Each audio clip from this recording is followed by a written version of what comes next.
Hey, we got a shit ton to go over, shall we? You guys got the Six of Swords. Okay. This card is so relevant for what is happening. First and foremost, the first half of this week will not look like the second half for multiple reasons. The first one being that there is a new moon in Pisces happening, and it is the sixth new moon that has happened at 28 degrees in the last 6 months. I looked that up, and the last time anything like that has happened is in 1912. Then I instructed the AI to dig a little deeper, and I got a few things. I'm just going to name a few. We're on a time crunch. The Titanic. Yeah, that's when the Titanic went down. It's also the time when they created Oreos. That was pretty cool. The establishment of the Republic of China, founding of the African National Congress, First Balkan War, the end of the Meiji era in Japan. That's a lot. It's rare, it's synchronistic, it's a big deal. Secondly, on Tuesday, we have the North Node conjuncting Mercury. That means the things that we are hearing, the communication that's coming in, it's all fated communication. How many times have I said fated in the last couple weeks? So many times. Because anytime a planet activates the North Node of destiny, that's literally what it means. It means fate. So incoming communications that actually change everything. It's like Pandora's box.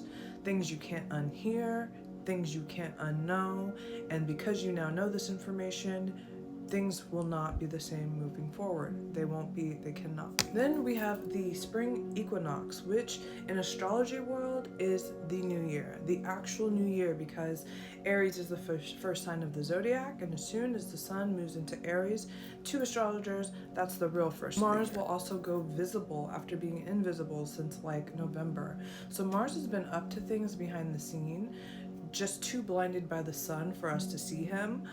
But he has been up to some shit, and we're gonna find out what that shit is, especially when Mercury goes retrograde. It's gonna be like new information that catapults us to our next destination. In the Six of Swords card, it looks like he did have 7 pens, and in this card he only has 6. So there is a missing pen, there is a missing link, there is something that in our life, a situation, likely the Pisces area of our life or the Taurus part of your life, we'll get into Uranus in a minute, that just doesn't feel right. It doesn't feel complete. It feels like not enough. It feels like we deserve better. It feels like we want more from the situation. The Six of Swords is literally the card of moving on.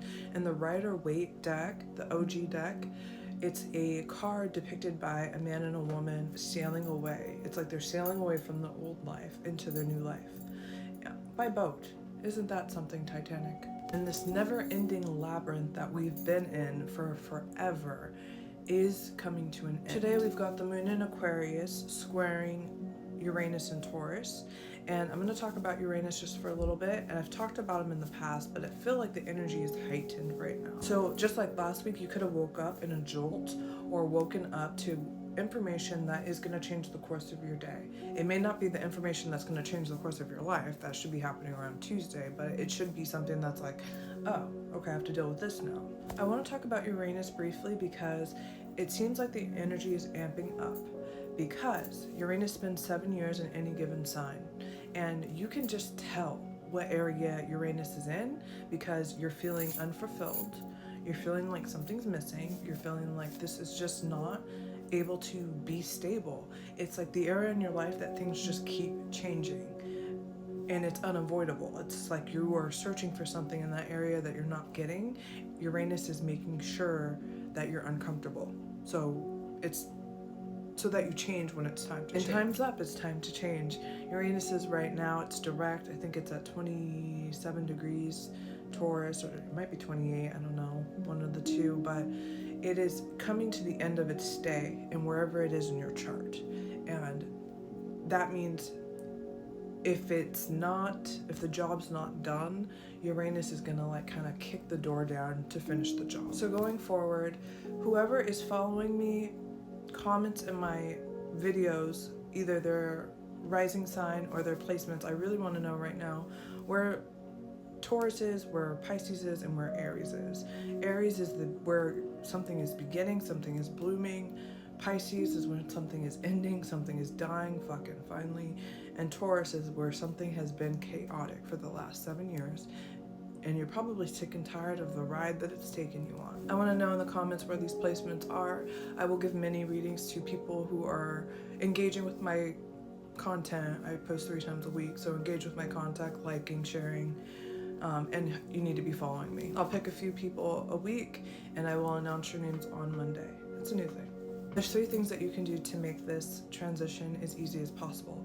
Change is never just easy, especially when there are big changes, things that we love, things that once made us really happy. It's so easy to look at the past and wish that it was fitted for your future, but sometimes it just isn't. 1, when a new moon happens, the moon is dark, which means a lot of our energy is drained. You could feel like a deflated balloon, and that is normal. Even if you have a lot of things happening, even if the world is on fire and you're just like, not today. That's normal, honey. 2, try not to over-identify with your emotions. We talked about not over-identifying with your ideas, thinking that because you attacked my beliefs, you're attacking me. No, you and your beliefs can be separate. They can be separate entities. When someone hurts your feelings, you don't have to say, you hurt my feelings, so you're attacking me.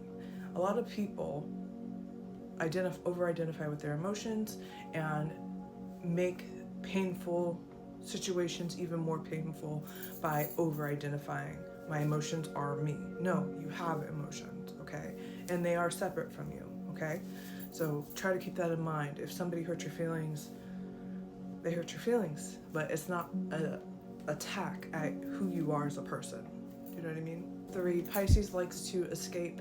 Pisces likes to overindulge in drugs and alcohol and just escapism in general. So be as grounded as you can in your body and don't try to escape reality.